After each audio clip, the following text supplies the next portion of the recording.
Always good to have a baby. Well, good afternoon, everyone. As we all know, this coming Monday at 12 noon, Ohio's own JD Vance will be sworn in as Vice President of the United States. We are very proud of him. We are very proud of the fact that an Ohioan will be Vice President of the United States. We wish him all the best, and we certainly wish President Trump all the best as well. When there is a vacancy in the United States Senate, that is a different thing. It does not occur very often.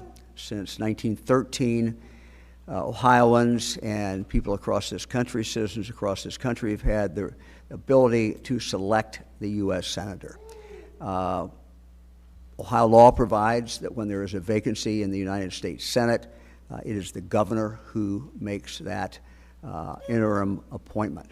And so I have the obligation to make an appointment, which I'm told will basically last until after the 2026 election. I think December 15th is the normal time when the new person who is elected, or that person continues to be run and be in office.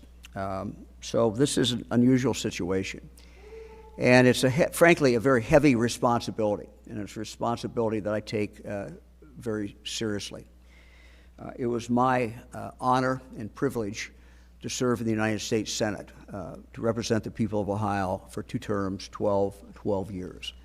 I think I have a pretty good idea of what it takes to succeed in the United States Senate, what it takes to represent your state. As I was looking for the right person, I wanted someone who knew Ohio. Ohio is a complex state. You drive across it, you think it's all farmland, and yet we have 6 or 7 major metropolitan areas, more than virtually any state in the Union. It is diverse in so many different ways, and it takes a while, candidly, to get to know this state. So I wanted someone who had a firm grasp and understanding of the complexity of Ohio, the diversity, and frankly, the greatness of Ohio. I also wanted someone who understands the interaction between the federal government and the state government. There is so much interaction, and so much of what we do, what I do as governor, what any governor can do, is impacted not just by the laws passed by Congress, but also, frankly, by the different rules and regulations put forward by the president and by the executive branch. But it's an intricate relationship. I wanted someone who understood that. Third, I wanted someone who, frankly, would go to the United States Senate and work. I wanted a workhorse. I wanted someone who I knew would get up in the morning every single day, focus on Ohio, focus on the people here, but also focus on the obligation that senator had for the whole country. To state the obvious, there are only 100 of them. There's only 100 United States senators, and each one can play a major role. One of the things I found different between the House and the Senate, and I served in both, is that when you walk into the United States Senate, whether you're the most junior member or the most senior, you can make a difference. And you can make a difference whether you're in the minority party or whether you're in the majority party. We need, this is a serious time in our history.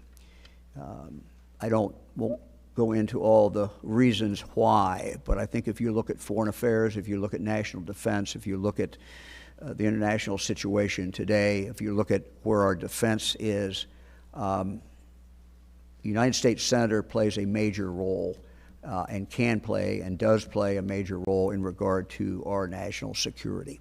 And so, again, serious times demand serious people. Finally, the next person who goes to the U.S. Senate, I knew would have to run and run and run. We're used to 6-year terms, but this person I knew would, after I appointed them, could only serve for 2 years. They would have to run for re-election or run for election, and then if they won, they would have to turn around and run again in 2 years. So it had to be someone who I knew, frankly, who had the skill sets, but also the determination, had it, frankly, in their gut, that they could get up in the morning and do this day after day after day, and at the same time carry on their great duties as a United States Senator. The process we went through took a while, and it took a while because of the gravity of this decision. I interviewed a large number of people. We heard from a large number of people. There were many people who I considered very qualified to serve in the United States Senate to represent the state of Ohio. But I came to the conclusion, as you see, that the person who is best suited to be the United States Senator is a person who has been close to me for the last 6 years, a person who almost daily I work with, and that is Lieutenant Governor Jon Husted. I have worked with him. I have seen him. I know his knowledge of Ohio. I know his heart. I know what he cares about. I know his skills. And all of that tells me that he is the right person for this job. In every major decision that I have made in the last 6 years as governor of the state of Ohio, Jon Husted has played a part in that decision. And those times, we all don't agree on everything. Fran points out that she and I don't agree on everything. So it should not be a shock that Jon and I might disagree on some things. But even in the cases where he saw things differently, my decision was informed and was helped by his input. If you look at the specific areas where he has been involved, I started to write them out and stopped after a while. He's been involved in so many things. But economic development is something, as you know, that Jon has in his DNA. He started right out of school at the University of Dayton, started working economic development for the Chamber in Dayton. So he certainly has that great experience. Grew up in Northwest Ohio, went to the University of Dayton, ran for the legislature from the Miami Valley, a district in the Miami Valley, ultimately became Speaker of the House, then went to the Senate, as you know from there, served as Secretary of State, and then, of course, as Lieutenant Governor. He has the background, he has the experience to get the job done. If you look at, I want to go back for a moment and talk briefly about some of the specific things that he has done. One is economic, as I said, economic development. Whether it was Intel or the announcement that we made yesterday, Jon has been made a major player in getting these companies to come to the state of Ohio. He's focused also on energy, broadband, making government more efficient, and I could go on and on. I believe and know that Jon is prepared to be the United States Senator from the state of Ohio. The U.S. Senate rewards hard workers. It rewards those who master the facts. It rewards those who focus on getting things done. Those who succeed in passing legislation do so because of their determination. They also do so because of their hard work and their willingness and ability to put coalitions together. This former Speaker of the Ohio House will be right at home in the United States Senate. Jon Husted will be right at home in the United States Senate, and he'll be at home on day one. Finally, let me just say that I will miss this very good man. The state of Ohio will miss this excellent Lieutenant Governor. But we are gaining a strong advocate for us in Washington, D.C. We are gaining someone who I have every confidence will serve the people of the state of Ohio very well. Jon?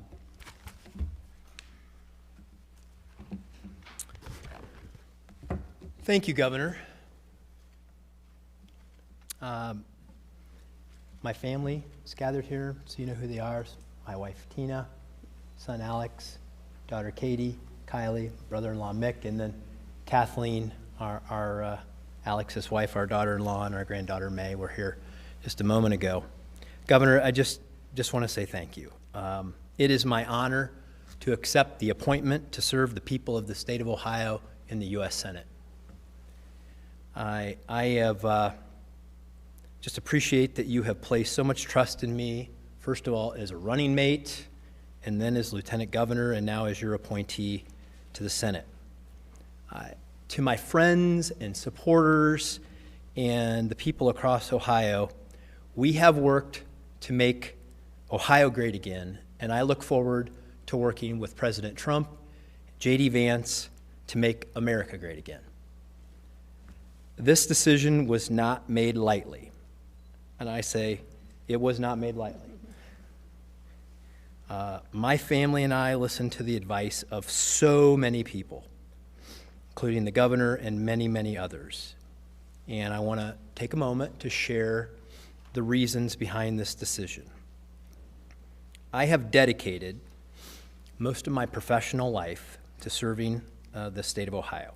And in stepping away as Lieutenant Governor, it was not easy. When I arrived at the State House as a legislator, Ohio was facing tough times. We were a high-tax state with a struggling economy.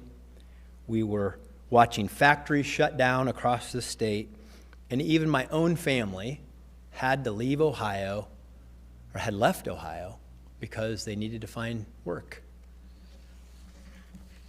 I was just a rookie legislator who believed I could make a difference, so I rolled up my sleeves and focused on what I thought was most important, which was economic development, jobs, and education. One of the first bills I introduced, for some of you who have been around here long enough, you might remember this, but one of the first bills I introduced was a bill focused on school choice. And I remember thinking, who could possibly be against having the opportunity to give kids in failing schools a chance for a better education? And well, I quickly learned the hard truth that there were plenty of people and special interests that would fight against it. And I remembered that great lesson. I was reminded of a great lesson I already knew, that if you want to make real change, it won't come easy, and you had to be willing to fight for it. So that's exactly what I did. When I became Speaker of the House, we advanced educational freedom, creating the Ed Choice Scholarship and giving thousands of students access to the school of their choice. We also tackled the forces of complacency head-on when we reformed the tax code, eliminating 3 business taxes and cutting the income tax by 21%. That was the start of tax reform and Ohio's economic revitalization to make Ohio more competitive and prosperous. As Lieutenant Governor, by the way, he's given me so many great opportunities. Lieutenant governors just don't get the chances that I've had. And we worked on this. We built on those priorities. We expanded career technical education so that everybody could have access in their high school to a career tech opportunity, ensuring that more students would graduate career ready. And through the tech cred creation, we were allowing every Ohioan to earn the chance for an in-demand credential that would lead directly to a job, which is what you want out of an education. I've always wanted people to have access to good jobs without college debt, and that's what we've made happen in Ohio. In my mind, my mission has always been clear: to ensure that Ohioans had access to good jobs, quality job training, and the opportunity to achieve their version of the American dream. Have we said that before? A couple times. I think so, yes. A couple times. For decades, Ohioans endured the harsh effects of globalization, automation, and complacency, leading to high unemployment and a reputation as being one of the worst states to do business. But today, Ohio stands as one of the best states to do business, with more jobs than at any point in our history. And if yesterday's announcement, if we need any evidence of that, yesterday's announcement of a project that the whole country competed for, Anduril's manufacturing headquarters, that we won and they chose Ohio. 4,000 jobs. It's going to be amazing. Because in the last 5 years, we've had 62 companies, 62 coastal companies have moved their operations to Ohio. And I'm proud to say that I've contributed to making that possible, working to achieve real results for Ohio. I'm also proud of my time as Secretary of State. That's where we created the system that made it easy to vote and hard to cheat. I hope any of you have been covering me, you've heard that during my time as Secretary of State many times, because that was always our goal, make it easy to vote and hard to cheat. And in Husted versus the Philip A. Randolph Institute, we won a landmark Supreme Court case to set a national standard for maintaining the integrity of the voter rolls. Along the way, I take pride in the fact that we advanced the cause of freedom and free markets through cutting taxes, expanding school choice, advancing Second Amendment rights, and reforming regulations by eliminating 5 million unnecessary words from the administrative code. And by the way, I have to lobby a little bit because we still have work to do there. So we got to get a little bit more on that, worked out on that. I'm especially proud of our work on foster care, which Tina has been so instrumental in doing. Foster care and adoption, which are so special to me as an adopted kid. And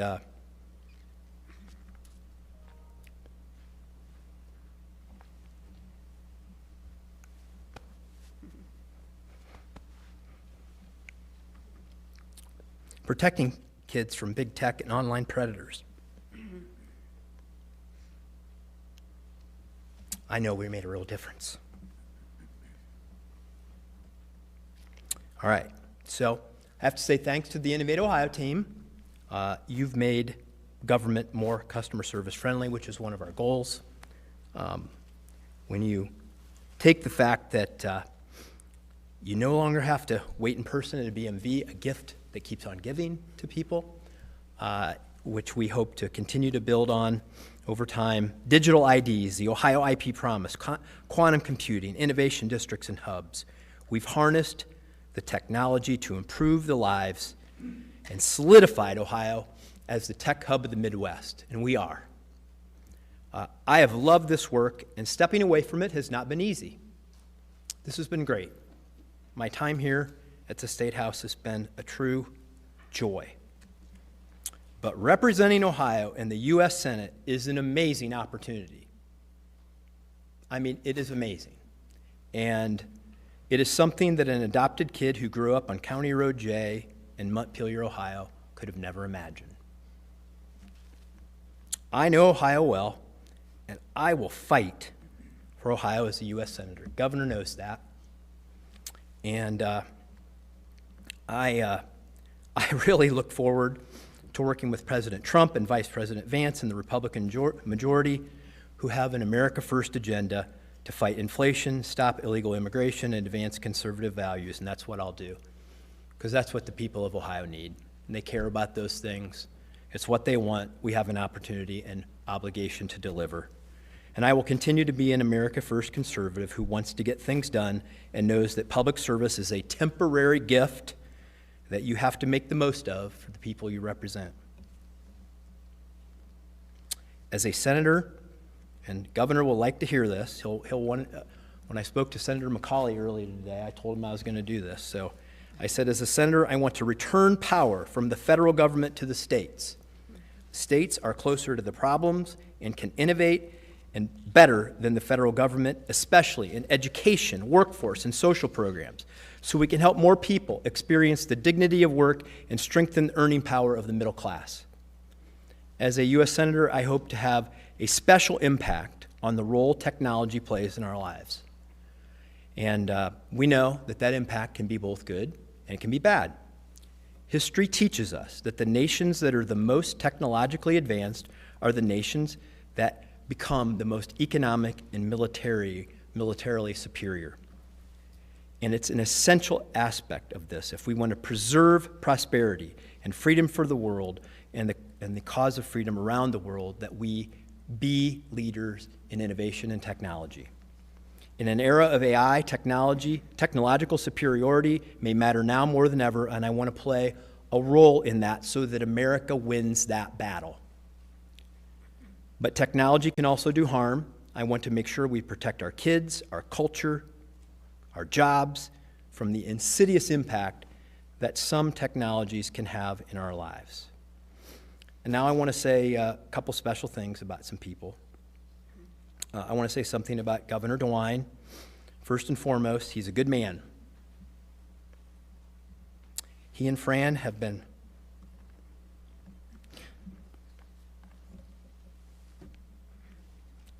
great leaders and friends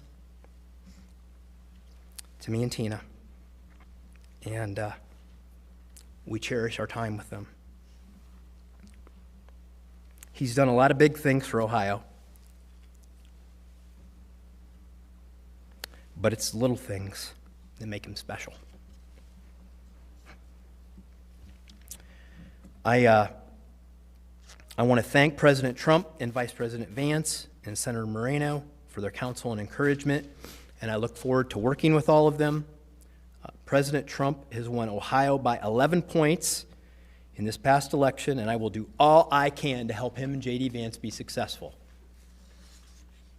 Public service is a team effort.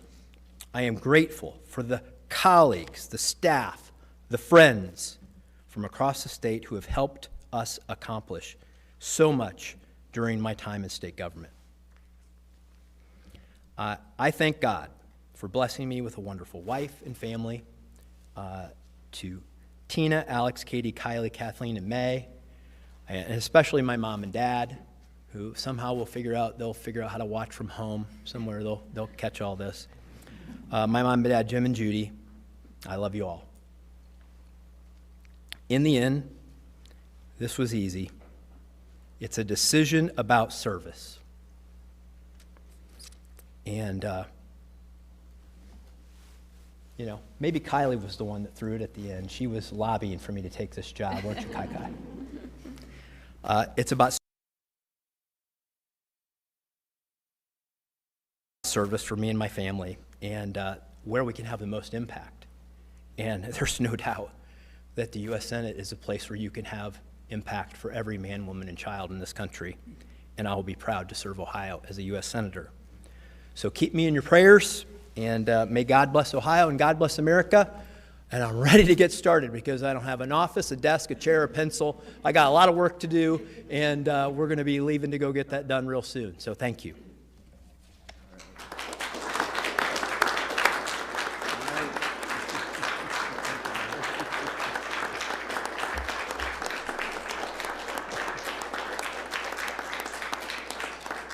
We're happy to take questions. Governor, what could you share about the discussions down in Mar-a-Lago, particularly with the advancement of the name of Vivek Ramaswamy by President? Well, I've tried throughout my career to have good relationships with every president. I think I have those relationships. One of the things I've always done is not really disclose what conversations that the president and I have had, so I'm not gonna do that, John. So, look. Let me just say that I did call the president this morning. He was very, very gracious and seemed to be very happy and said some very nice things about Jon Husted. So. I called him, I think, about 10 o'clock this morning. You said before that you wanted Lieutenant Governor Husted to succeed you as governor, so what was it that made you change your mind? Well, Jon is quite talented, but he can't do two things at once, or he can't occupy legally two positions in the state of Ohio. And so, look, there's two. Besides being president, there's two great jobs in politics, and one's the United States Senate, and the other is governor. And for those who might think I devalue the U.S. Senate, I hope that today's pick shows that I do not. I also remind people with a smile on my face that I did not leave the United States Senate voluntarily. I had some help leaving, and so there's two great jobs, and they're jobs that I know that the right person can make a huge difference in the United States Senate. If I can just finish, sometimes it's things that you see, Sometimes it's things that you don't see, but a United States Senator can have an impact every single day if they're willing to put in the work and do the job. How soon before you announce a choice to succeed? Now Senate designate Houston. Okay, I'm sorry, I did not hear. How soon before you announce a choice to succeed? Now Senate. I don't know. This one's been hard enough. We're going to take the weekend and go to the inaugural, and I'll think about it. So, yeah. Senator Houston, by accepting this appointment, have you given up on your hopes someday to be governor? I accepted this appointment with the full intention of running for this office. So that's the important answer to that question, and we're excited about it. I also talked to the president this morning, talked to JD Vance this morning, I talked to Bernie Moreno this morning, and they're all very excited, and I really look forward to working with them because there's a lot of work to do, and it's pretty cool. We have a vice president from Ohio who's like my friend. I mean, it's seriously, Innovate Ohio Board, we had Bernie Moreno, JD Vance, Vivek Ramaswamy, and me. We did all right. We got a good crew there, so. When you were Ohio House Speaker, you were. Okay, wait a minute. Let's go here first. Julie, go ahead. Julie. When you were the Speaker of the Ohio House, you famously signed the Kumbaya budget. It was a bipartisan budget A unanimous vote. A unanimous vote. And now you're headed to Washington at a time of deep division. Can you just reflect on how you plan to approach our two-party system when you get there? Same way I've done my job here. It's worked pretty well. And you just keep people focused on what's most important, because things can degrade so quickly on things that are not the most important issues. And look, it's hard for us all. It's hard in any political job to just focus on the things that matter. But that's why that list I went through for you, it's like you got to know what you want to accomplish. And then you just stay focused on those things. And, you have to build relationships with people so that they trust you and that they know that they can work with you. And that's worked very well. You can work with, look, I have relationships. I had Democrats from across the state, Republicans from across the state, everybody texting me all kind of stuff that I've encountered in my life saying congratulations. And they all know that I am a conservative guy. I'll vote for conservative things, but we all care about the same people, and let's figure out how to do that. And I'll do my best. Did a possible or likely run of Vivek Ramaswamy for governor play into you making this decision to go to the Senate? So I'll just say this. I know there's a lot of noise around this, and this is all true. You hear all of these names and all of these people that say they want to run for governor and say they want to be the senator, and I promise you this. Every single one of them would have accepted this appointment to the U.S. Senate, except governor offered it to me. And so that's why you make the decision, because this is an opportunity, if you care about the country and you care about your state, that you can't pass up. So where do you stand on support for all of President-elect Trump's cabinet employees and also support for Ukraine? I'm going to help President Trump be successful. I think he deserves his appointees, and I'm going to be an ally for him. And I will get to what I stand for on all of those other issues when I'm actually a U.S. Senator. I'm still Lieutenant Governor, by the way, and I will be until I take the oath of office. And we'll get those things worked through. It's a fine question. I should be answerable to all of those things. But today, we're going to just focus on the here and now, and once I'm sworn in, I'll talk about where I'll be on particular issues. Do you know when you'll be sworn in? That we're still working through. I'm going to try to get it as soon as possible, but there are lots of things that you have to work through in this transition, and I talked to Vice President-elect Vance about that today and how we can coordinate our work. LG and Governor, what kind of qualities do you want to see in the next LG?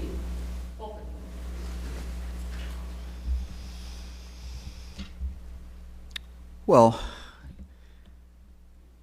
look, I've just come off having a great lieutenant governor. So I think, John's a tough act to follow. But, the qualities that Jon has are certainly some of the qualities, that I will look for in the next lieutenant governor. So. Has the process started? Did you interview people for that? Or when are you going to be ready to announce lieutenant governor? No. No, one big decision at a time, so, yeah.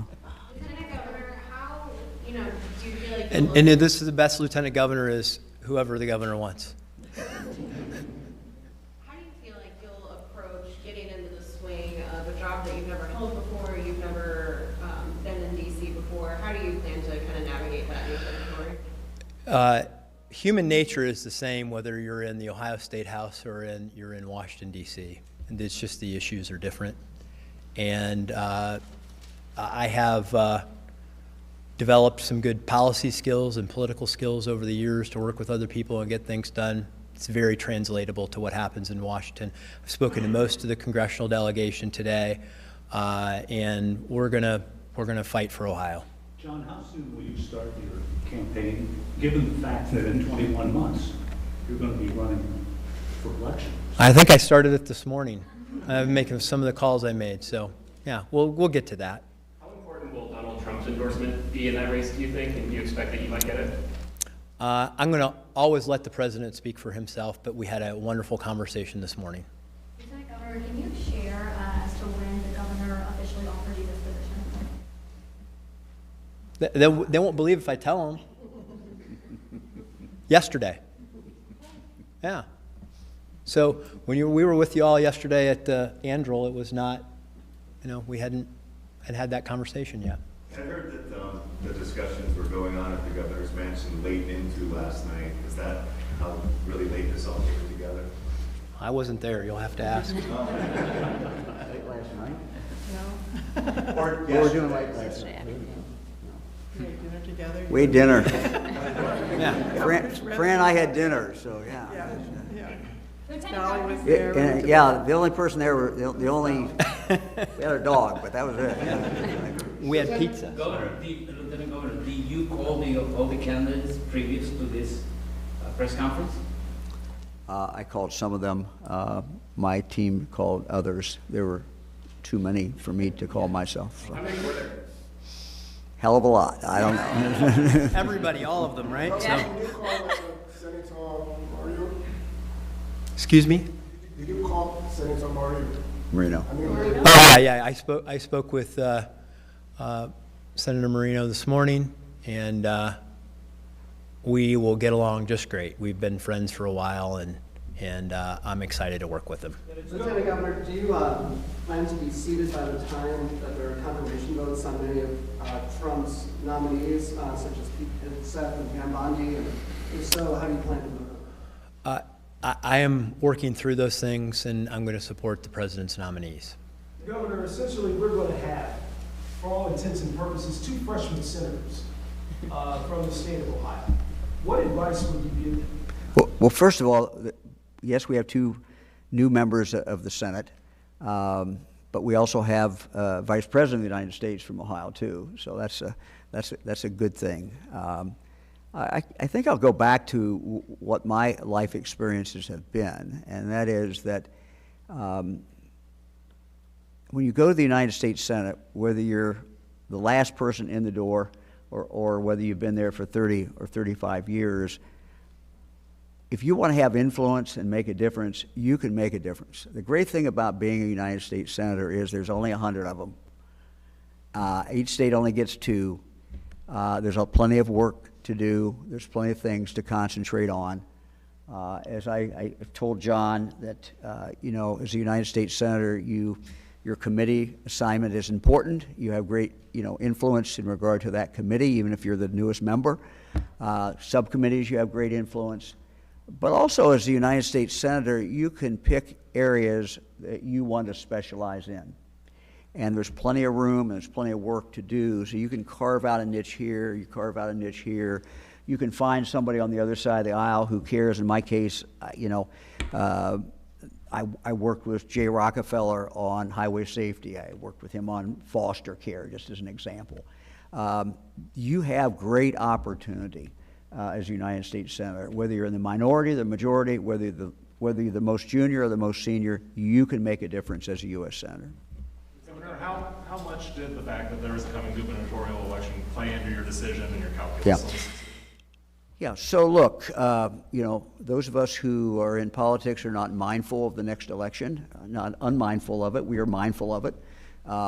We know when these elections are up, and we know who's running, and we know all those things. But candidly, in the end, you know, I followed some good advice and from people pretty close to me who said, this is your choice.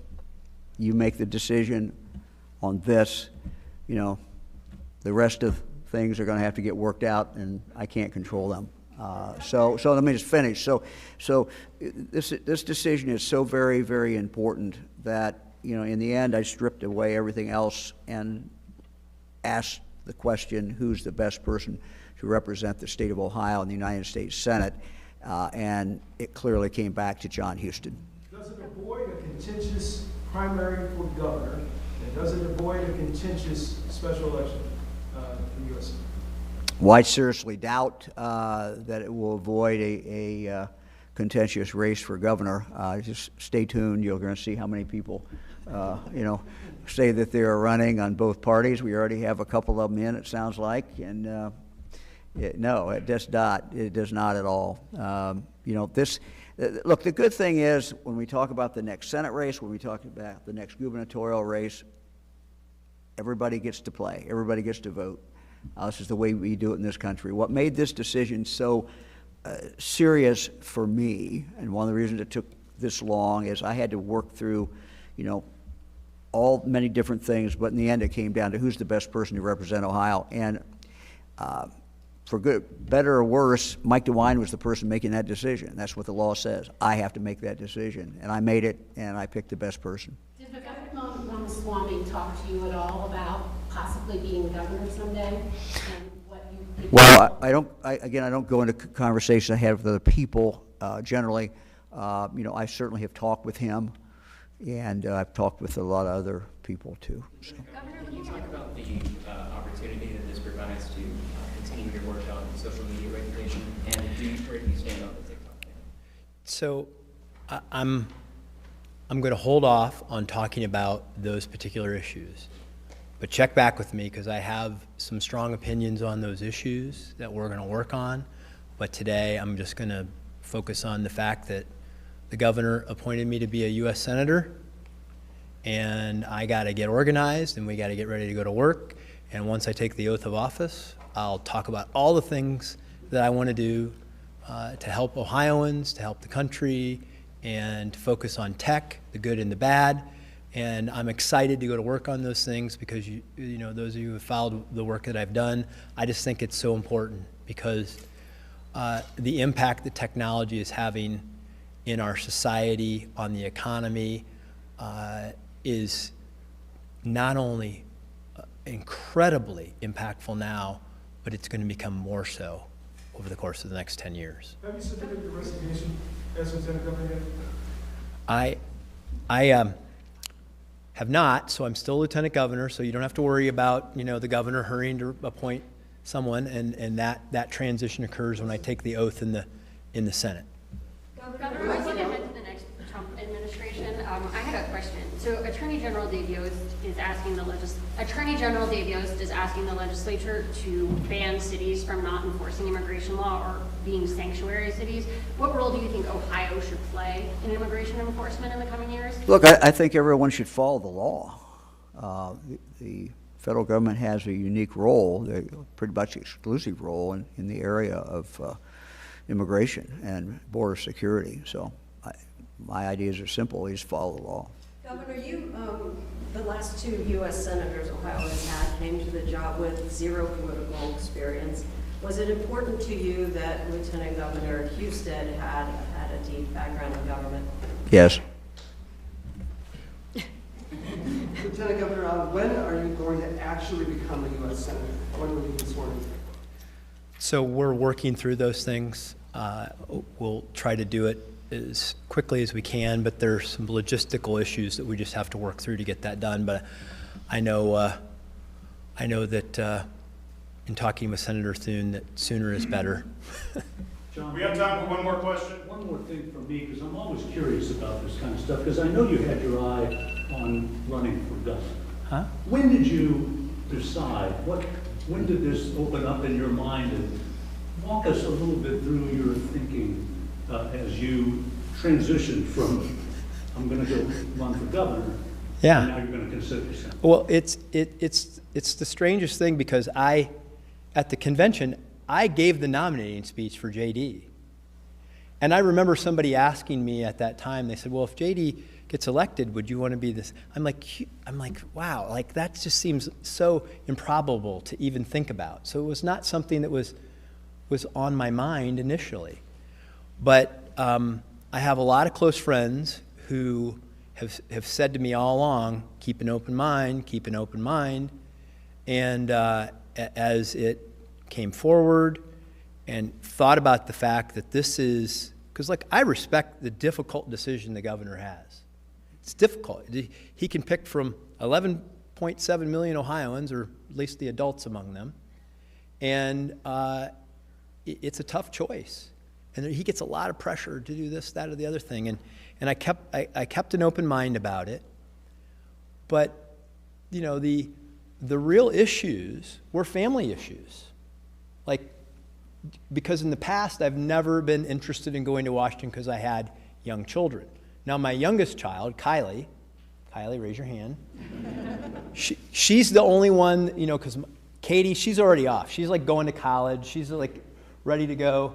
And Kylie said to me, she's got a couple years of high school left, and she said, Dad, I want you to go to the Senate. And I was like, wow, if my youngest child is good with this, then that's a big deal.